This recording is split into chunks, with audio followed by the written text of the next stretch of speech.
Hey, this is really funny. We've been talking more and more about the idea of taxing the rich. And part of the reason why we've been talking about that is that more and more elected officials in Congress are floating ideas like that of Alexandria Ocasio-Cortez to have a much higher top marginal tax rate on people earning a lot of money. Maybe that starts at 2 million, 5 million, 10 million. We don't know. Could do it a lot of different ways. But generally, the questions around this issue are, what should the top tax rate be? How much income should put you into that top tax rate?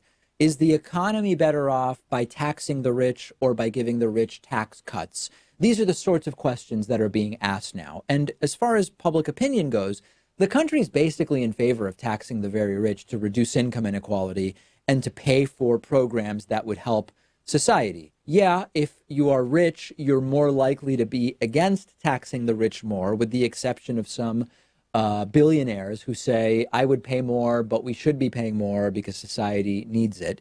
But overall, taxing the very rich at a higher rate polls very, very well. Even Fox News polls show this to be the case. And I have a clip I'm going to play for you of Fox News hosts being visibly shocked by this, and it's hilarious. Listen to what they call, by the way, the idea of taxing the rich in a more fair way, and pay special attention to the indignation and the shock that you'll hear in their voices. There is what seems to be a movement against capitalism in this country. This is a piece in Politico just published, Soak the Rich. Americans say, go for it. In this piece, it talks about how recent polling is showing that the American public is increasingly on board with raising taxes on the rich. As evidence, we pulled up this latest Fox News poll on the issue, whether Americans support raising taxes on the wealthy, on incomes over 10 million bucks. Those that are in favor of that, 70%, Charles. Over $1 million in income, 65% are in favor of raising taxes. The idea of fairness has been promoted in our schools for a long time. And we're starting to see kids who grew up in this notion that fairness above all. And now they're becoming voting age, and they're bringing this ideology with them. Yeah, it's shocking. Why would the 99.5% want more taxes on the top, not 1%, but 0.5% or 0.2%, as we are talking about when you're talking about taxing people making more than $10 million? Oh, right, because it makes economic sense. And they said during the segment, this seems to be a movement against capitalism. They don't even understand what capitalism is, because if you're talking about a 70% marginal tax rate on people making more than $10 million, it's not socialism that got them the $10 million, right? In socialism, when someone gets $10 million, they are the authoritarian dictators that are in charge. But if you're talking about a tax rate on people making over 10 million, that's something you only even really discuss in a capitalist society. That can only happen in a capitalist system that allows that to happen to begin with. And then Charles Payne talks about fairness. We don't have equality of opportunity, period, in this country. And Charles Payne tries to frame it as these deluded kids who have been brainwashed into wanting fairness above all else.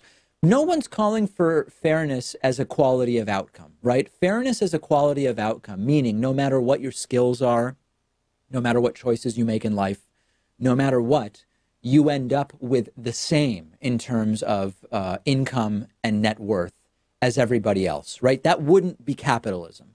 We have a capitalist system, and what fairness means in a capitalist system is that we do everything possible to get everybody, ideally, as close as possible to equality of opportunity. In social democracy, that's exactly what it is that we're pushing for. It's capitalism with safeguards and social welfare with a focus on making sure no one falls too far, and also on making sure that at the very, very top, you don't start to have this absolutely diluted separation from what makes sense in the context of the economy. So it's perfectly fine for people to have more than $10 million in income in this more fair society that the country seems to be in favor of, but you're just going to have to pay your fair share and pay a little bit more. And when you hear the disdain in their voices as they look at these poll results and realize Kids have a concept of what's fair. How disgusting. Those kids thinking about a more fair economy and a more fair society. Shame on them. This is the attitude. And they can't really do anything about the fact that, yes, even a Fox News poll shows that when you say, should people making over $1 million a year pay a little more? Most people say the answer is yes. Should people making over $10 million a year pay a little more? Even more people say the answer is yes, and they just can't seem to handle that over at Fox News. Send me your thoughts about this. I'm on Instagram at david.pakman. The show is on Instagram at David Pakman Show. We will take a quick break and be back with so much more right after this. One of today's sponsors is privacy.com/Pakman. This is a free service that I've actually been using myself for a while now, and I love it. You just take a few seconds to link your debit card or bank account to privacy.com's mobile app or browser extension for Firefox and Chrome.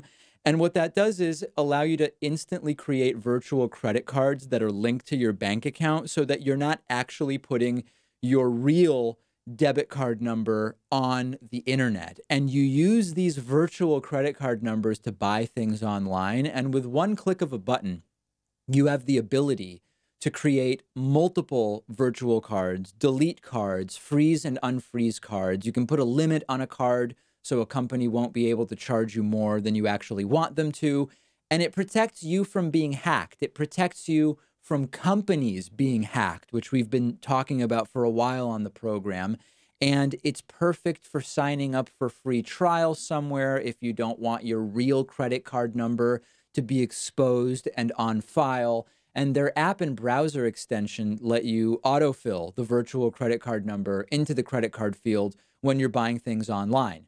There are a ton of different advantages to shopping and paying bills with a system like this. Everything is totally secure and encrypted. And in some situations, you can earn 5% cash back on your purchases. It's all completely free. All you have to do is click the link under this video to get started. And for a limited time, everybody in our audience who signs up gets $5 towards your first purchase when you sign up using that link below.